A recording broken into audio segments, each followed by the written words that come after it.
मुठी सरसो भतार यही परसो देवर जब बढ़ले जवानी कहे तरसो सुन ना पड़ल बाटे दूधावा में छाली घिउ महाई भौजी अब देवरे से दे रगराई भौजी अब देवरे से दे रगराई भौजी का करी ए दादा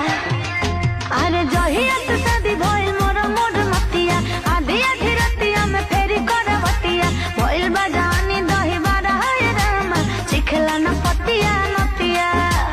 और सुना ए हो कैसे के खेला हम कहीं ससुरार के 6 बजे सुतेला बलम पौवा मार के